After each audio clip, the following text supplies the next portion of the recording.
we're going to take. To be rigorous now, I need to tell you what is the cost function. You can see I have an L in here. That's because when we have cost functions, we have some kind of scale variable, output or something like that, and then we have all the prices. But now I'm going to show you a way to define that cost function. So here's the cost function we can use. I'm going to start, if you remember problem set 3, seems like eternity now ago, but we had problem set 3, and we had thought about it, a aggregate production function that's separable between capital and labor. In problem set 3, you focused on, well, there might be different types of capital. And you kind of worked through a problem actually very similar to this slide. Here I want to focus on there being different types of labor. So the details going in the L aggregator. The N's, first time I've introduced the letter N, the N's are the number of workers of the different types. We still have the same types as before, different numbers of workers. And that aggregator is going to be homogeneous. So we're going to define employer cost to be, well, given that we need a certain amount of effective units of labor, effective as defined by the production function, if we're going to have L units of labor, what's it going to cost us? Well, it depends on which types of workers I hire, and let's choose the allocation of workers in a way that minimizes that cost. And that's a standard definition of a cost function with all the kind of properties that we've seen with cost functions, Shepard's lemma, etc. So I'm going to define the average marginal tax rate. This is the same ratio that I showed you before, using the cost function to compare these two vectors,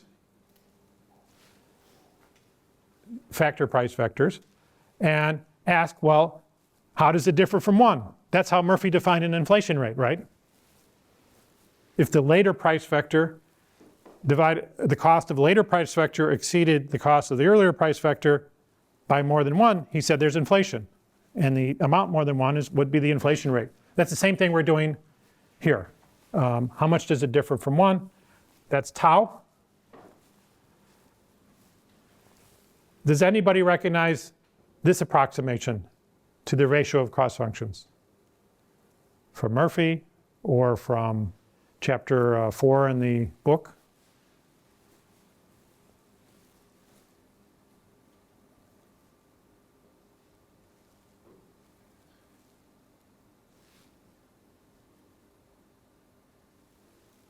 It's a sum of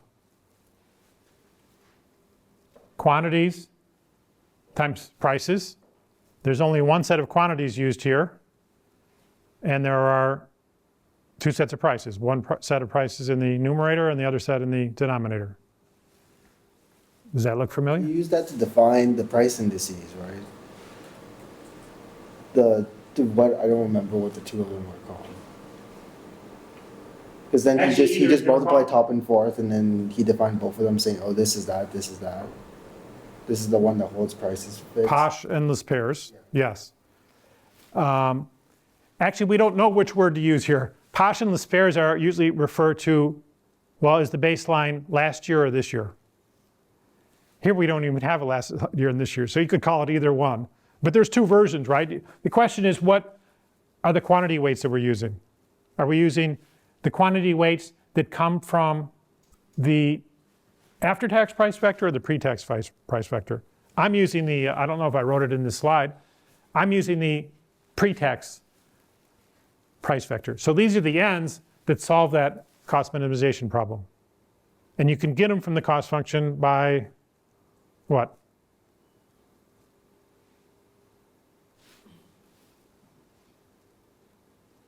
If I wanted to know what N3 was. Differentiate with respect to H3.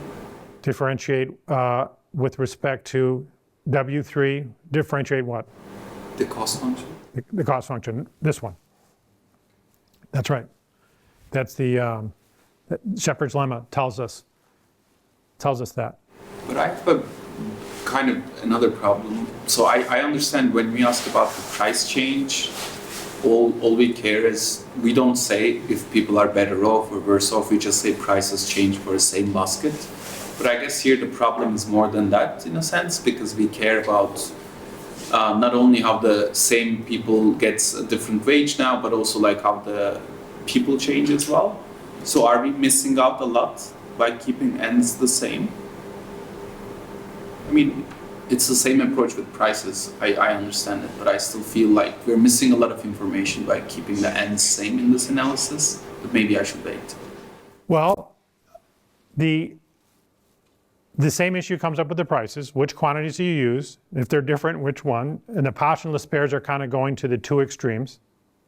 And you could do that here. You could think of averaging the two, or the geometric average. I think Murphy called that the Fisher ideal index. You could think of what Murphy called chaining, maybe going in smaller steps. If you observe some of the intermediate steps, you could do that. These are all the same. It's nice we have this one set of tools and we just keep using them. Now, what I will come to is we may be interested in the allocation of the ends, also in the price thing. When we have some different prices this year than last year, I may be interested in, well, are people buying more electric cars relative to gas cars? That may be a topic of interest. And these tools would be useful, but not the straightforward price index, because the point of the price index is to summarize everything in a single number. So we're going to come to that. So using, I'm going to call this the Laspers. Using the Laspers approximation, then you can write these aggregate tax rate, if you will, this way. And I'm sorry, that's a mistake. Get rid of the 1 minus. It's just the sum. The aggregate tax rate is a weighted sum, a share weighted sum of the individual tax rates. And the share here is the share of each type in employer costs. So we can ask, how much are employers spending on single mother workers? How much are they spending on older workers, younger workers, construction workers? Whatever our categories are, those are the shares. So we get an aggregate tax rate by taking a share weighted average. And that's what we saw with inflation as well. The aggregate inflation rate you can think of as an expenditure weighted average of the inflation rates at the good level. Each good or category of goods has its own inflation rate. So here's an application of that. I'm showing, yes? In the previous one, do you interpret different ends as different job descriptions or different payroll levels, or? All the above. Whenever the incentive differs, we need a different category. Now, as always, there's the issue of judgment. If the differences get small enough, maybe we ignore them and put them all in one category.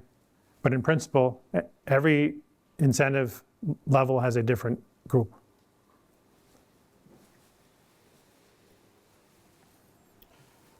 And sometimes what we will do might just take the biggest difference and do 2 groups at first, and then drill down 4 groups, 8 groups.